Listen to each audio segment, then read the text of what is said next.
it's Shy Gemini coming to you with another recap for Love and Hip Hop. This is the actual season opener for season 5 of Love and Hip Hop Hollywood. So I was actually confused because I'm like, it cannot be season 5 for Hollywood. It seemed like it just started.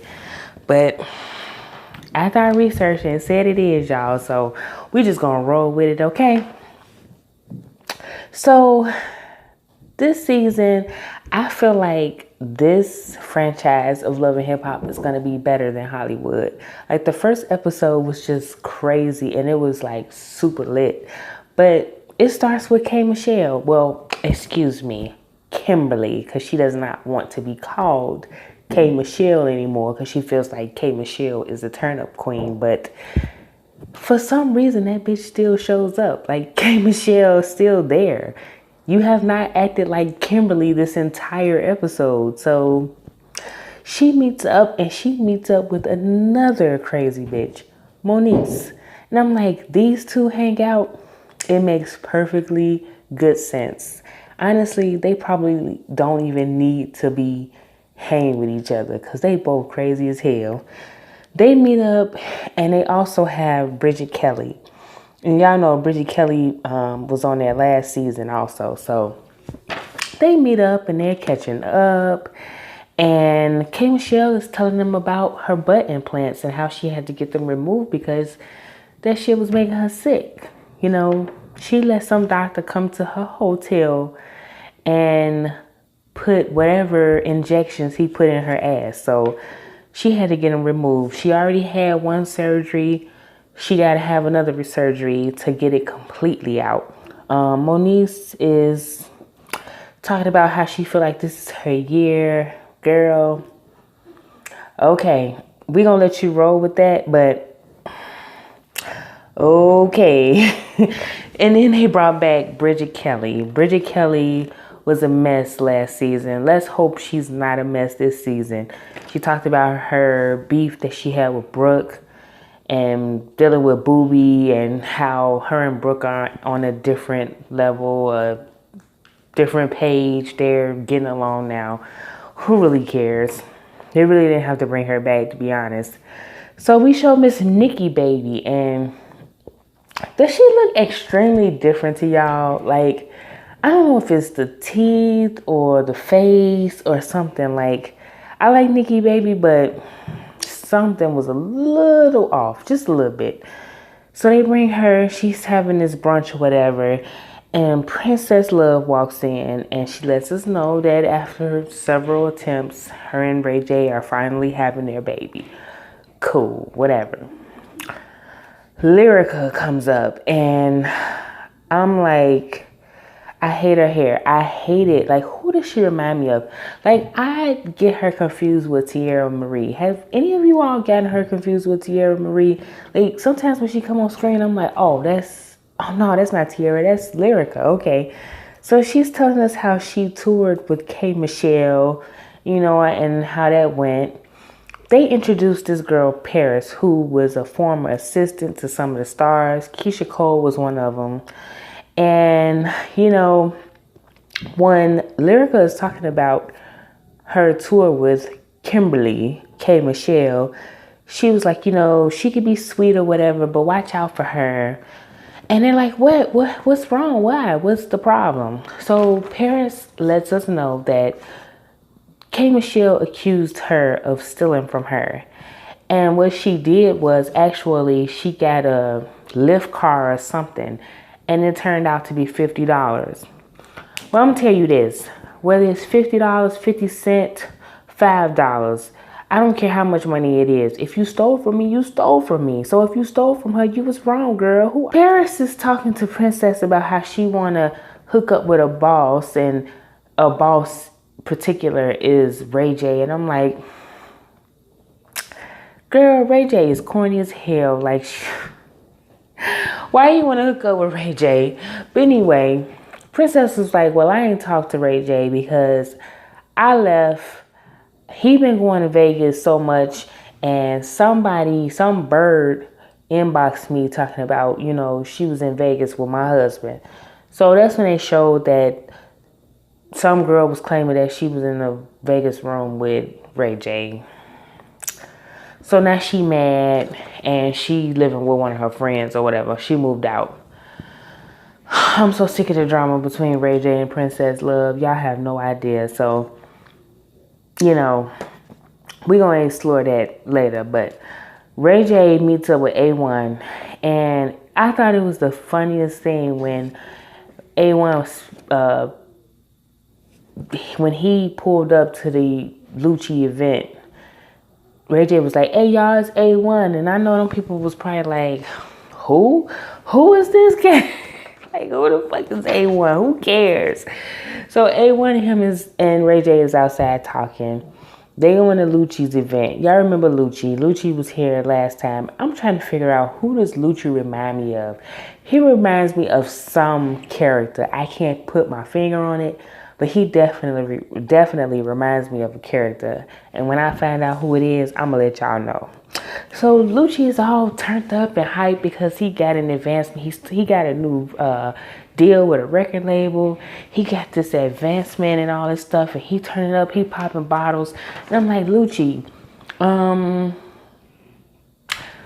when you get an advance from the record label, that's almost kind of like a loan. So you got to make good on that. You turning up and doing all this ghetto shit, like, you don't know what you're doing, honestly.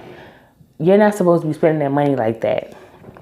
So they're celebrating his record deal and how he then came up. And okay, he has his private jeweler come to the party to buy him something, and for his boys, Ray J and A1, to get them something. So they're sitting there, and then he was like, yeah, you know, Ray J was like, I got to give Princess something. I got to give her, forgive me, please, I'm sorry, gift to Princess Love, because she mad at me right now.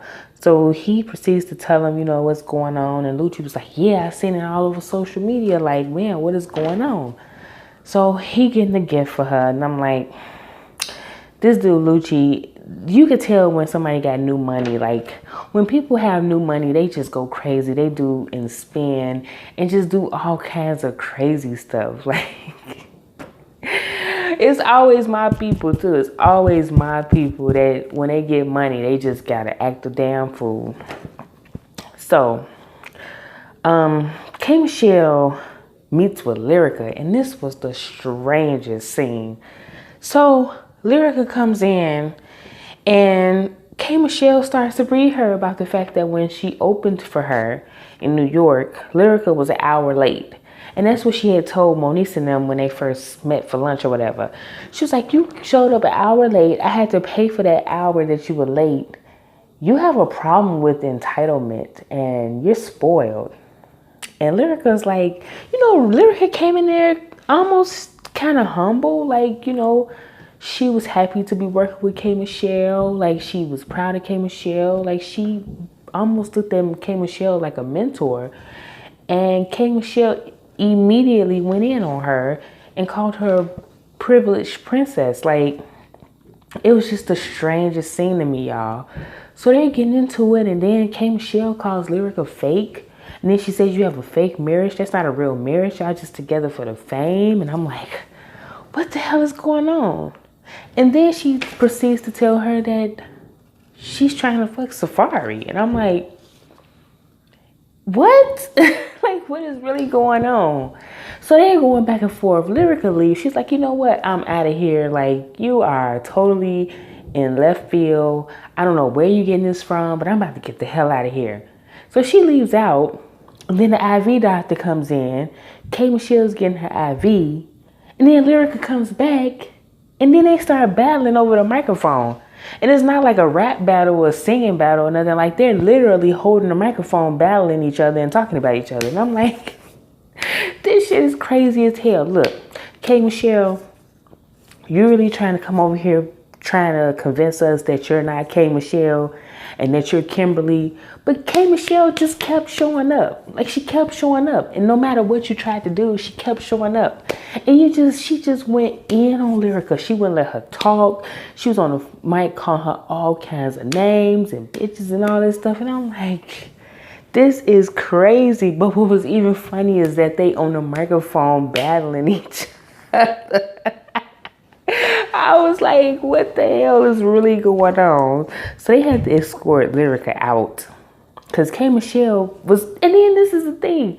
She trying to fight Lyrica with a damn IV in her hand, her arm. Like, really? But you want us to believe that K. Michelle no longer exists? And I love K. Michelle. I love her antics. I think she is funny as hell. But this was a crazy ass scene. And I felt like K. Michelle was doing the absolute most. Absolute most. So she leaves. But before she leaves, though, she was accusing her of wanting to sleep with Safari and saying that she had the proof that she was actually trying to do it. So I'm guessing Safari is telling K. Michelle stuff because they claim they cool with each other.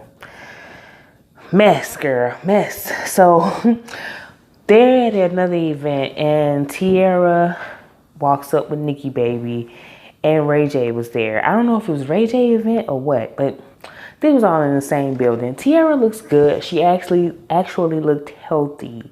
Because, you know, she was looking a little... but she actually looked good. She looked like she had her wits about her. She tells Ray J, you know, congratulations on your baby. And she hadn't actually even been rocking with him or seen him or been kicking it with him in 3 years. So they were cordial with each other, and she congratulated him and actually told him he would be a good father. And I was like, oh, that's sweet that they are in that place now, because at one point I thought Tierra was going to tear his head off. So they're mingling. So I think it was at a Lucci event or something. I don't know. So Lucci is performing this skirt song. I think that's the name of it, skirt. And he's doing his little performance and everything. And then this Tiana Taylor lookalike comes out, and her name is Apple Watts. I'm sorry, I said Whites. Lord have mercy. Apple Watts. And I'm about to say it again. She comes out and she's twerking and shaking her little thing and all that stuff. Didn't she look like Tiana Taylor, like a reject Tiana Taylor to y'all? She looked just like her, and she almost even sounded like her. That was the spookiest thing. It's like a toss-up between her, I don't want to say Jocelyn, but kind of just a little bit. And she twerking, and A1 was acting like he was intrigued. I'm like, what you doing, A1? You married to Lyrica. You can't be looking, what you doing? What you doing? Keep them eyes to yourself. So she's doing her little thing, and she approaches A1 like, I'm a stripper, but I'm trying to get on. I'm trying to make this rap thing happen. Like, let me spit something to you real quick. And A1, you know what? A1 acting brand new like he Drake or something. Like, dude, you got one song and then you said it's charted, but humble yourself. So he's acting all brand new, like, you know, she a stripper and I ain't trying to be on that, and I'm being at the party, and I'm like, dude, calm down. Like, you ain't that dude yet. Like, pump your brakes. So she spit a little something. He told her, like, you too low. Like, I need you to speak up. So she tried it again, and she's giving her lyrics and stuff. And then she even started singing a little bit. And she wasn't that bad. She really wasn't. So in the midst of them talking, you know, she's doing her little spew or whatever. And then she started shaking her ass and started twerking. So A1 started throwing them dollars. Because, I mean, in the grand scheme of things, she still is a stripper. So she got to make her money for the night. I ain't mad at her. So she's shaking her ass or whatever. And he throwing the money out. Lyrica walks in with her storm wig. And she's upset because, of course, a woman is shaking her ass in front of her husband's face. I get that, but she's a stripper, Lyrica. Like, calm down. So she's like, hold on, who is this? Why are you shaking your ass in front of my husband? This is my husband. So Apple Fritter, or whatever her name is, she tried to keep it cute. She's like, I'm so sorry, this your husband. I don't mean no disrespect. But I think the fact that Lyrica kept running her mouth, then Apple got a little annoyed. Like, okay, like, I'm here to make money. I'm a stripper. I'm here to make my money. He was throwing dollars at me, so I'm catching it. They getting into it. So he pulls Lyrica out the room.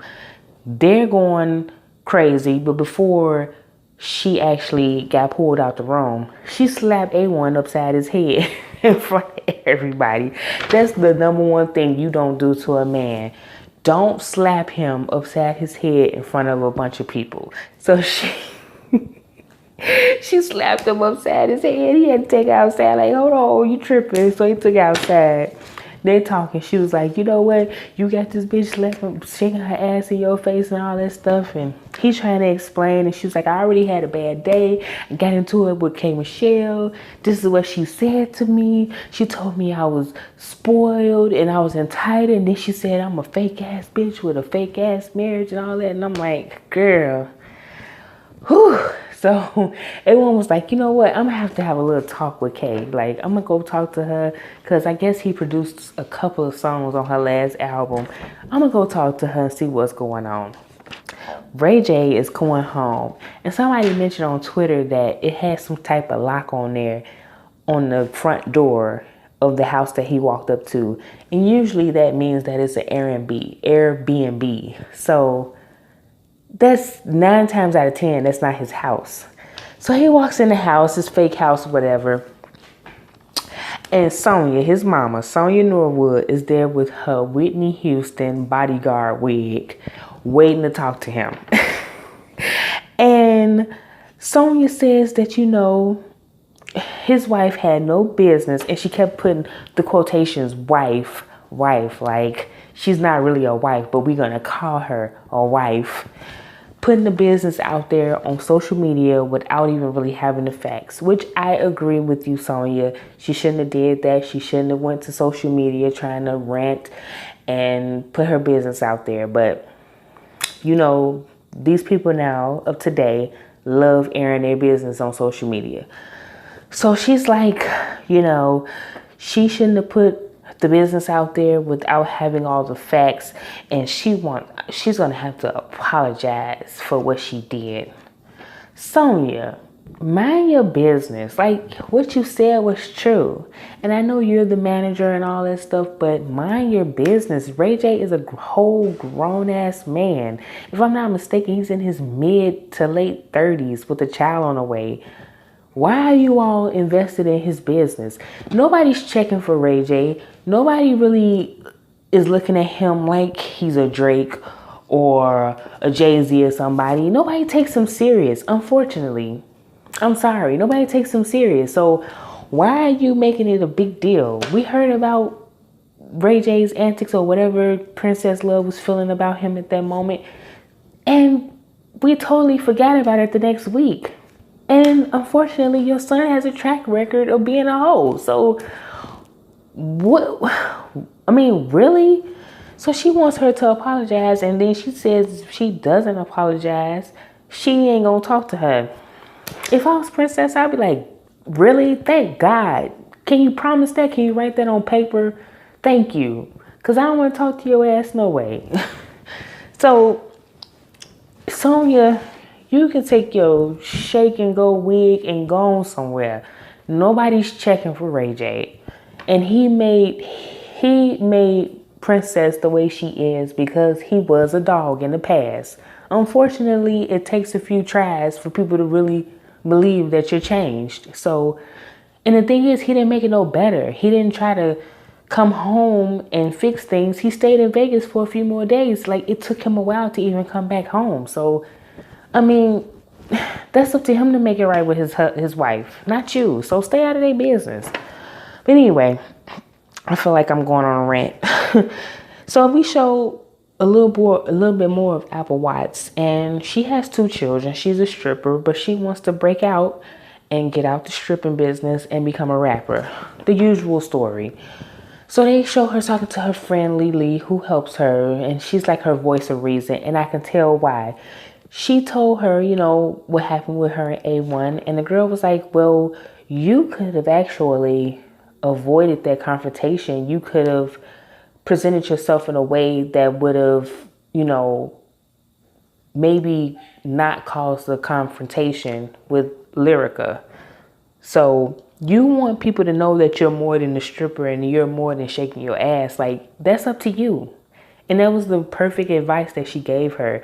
I like Lily, and I really hope she, plays more of a important role in Apple Watts. Like, she needs her, because I feel like if she doesn't have her to be her voice of reasoning, Apple Watts or whatever, I keep wanting to say Waits, Apple Watts will probably be all over the place. So she gave her some really good advice. Like, let's show the world that you're more than a stripper, that you are more than shaking your ass. So I'm here for it. I actually feel like I can like her. Little Miss generic Tiana Taylor. So Monique's girlfriend AD has a fashion show to show off her athletic wear or whatever. And Mr. Ray is there with his Shanae braids. Those braids looked awful. But anyway, they're there and they're getting the fashion show going. So Bridget and Paris shows up. And when they're getting there, Bridget is talking to Paris about wanting her... I keep saying Paris. Bridget is talking to Paris about repairing her relationship with K. Michelle. She was like, I got her number. You should contact her, whatever. Like, I feel like you all can get along. She's really changed. It's cool. So Paris claims that she's going to give it a try. But Paris is messy, y'all. She is going to be in a lot of shit on this season. I can tell, if they really make her an intricate part of the season. When they get there, Paris finds out who Monique is. And what her messy ass do? She gets up, goes outside, calls Princess and tell her to come down there to confront Monique when she's 6 months pregnant. Paris, you messy bitch, you. Why would you call a pregnant woman to come down there and start some shit when you know she can't fight or do nothing? Like, I don't care what Princess said. Me personally, I couldn't have been a part of that. I'm not calling no pregnant woman to come down there and start no shit. So she calls her like, come down here. And Princess actually pops up. I'm like, really? You're pregnant? And all the stuff that you went through to get pregnant with this child, you really gonna pop up? So Princess comes and she grabs the mic. Well, Paris grabs it for her. She grabs the mic and started calling Monique like pathetic and desperate and calling her a bad mother. And you know, Monique is crazy as hell because she had that look on her face like she was trying to stay calm, but you could see her wheels were spinning. They were spinning. So while Princess is talking, she's listening, but that one trigger that we all know that drives Monique crazy, when she called her, in so many words, a bad mother. Monique got her crazy ass up there and she tried to take a chair and hit Princess Love while she's up there 6-7 months pregnant. Monique is crazy. Listen, Monique ain't the one to be trying it with it. I don't care. She don't care if you're pregnant, handicapped, blind, whatever. If you pull any type of trigger on Monique, she's gonna get you. So she tried to definitely come for Princess, and they had to hurry up and escort her out of there. And Mr. Ray, with his ass, trying to pull Monique, and the girlfriend like, get her, because she followed her outside. Princess is all laughing and giggling, because you know ain't nobody gonna let her touch you. You know damn well if Monique caught you on the street with no cameras, no security, your ass is dead. Like, Monique is crazy. I wouldn't even try it with her. So they escort her out. So y'all, when this is the last scene, K. Michelle has a meeting with A1, and I was just dying laughing because it went left real quick. So they're sitting there talking, and Kay tells A1 that she feels Lyrica is spoiled and entitled. And A1 says that it's not true. Like, she works really hard for what she does. I didn't get that vibe from Lyrica either. She seemed like I said, she was very, like, happy to be opening for K Michelle, and maybe she even admired her. So I don't understand where K Michelle got that from, but I'm just getting what the cameras are actually showing us. So then this is where A1 got stupid. He says K Michelle is jealous of Lyrica, and I'm like, how? K Michelle has had successful albums. I mean, he explains that her last album wasn't the best and that it flopped, but still, even with that being said, K Michelle had a lot of success from Love and Hip Hop. I would feel like out of everybody, she's the most successful. Besides Cardi B, like before Cardi B, she was the most successful with actual record deals and record sales and performing at different places. So how is she jealous? And just because Lyrica charted, okay, where did she chart at? She still didn't let us know, like, where did you chart, sis? Being number 100 on a 100 chart is not nothing. So what are you charting on? So they going back and forth, and A1 tells her she can't sing and she ain't nothing and her name is mud in industry. And then she said you a shitty producer and you work under somebody else. But didn't he produce on your album, K Michelle? So help me understand. You used him, but you thought he was shitty? Like, I'm confused. So they just going back and forth, and he said that she banned from different radio stations because she didn't want to, I don't know what he said, but it was just the weirdest thing, y'all. But this first episode was definitely lit. I definitely feel like I'm going to enjoy Hollywood more than any other franchise that comes on. This shit gonna be bananas. So I can't wait till next week. But that's it, guys. That's my review for Love and Hip Hop Hollywood. I hope y'all have a great night. Thumbs up this video. Please share it with anybody you know. Like, share with your friends, share with the enemies, share with everybody. And I shall see you guys again. Basketball Wives didn't come on tonight. They had a Tammy versus Evelyn episode. I mean, why are we wasting our time with that? We know the shit that Evelyn and Tammy have been involved in as far as fights. So I don't get it, but whatever. It gives me a break from having to review it this week. Anyway, y'all, that is it. I will talk to you again soon. Bye.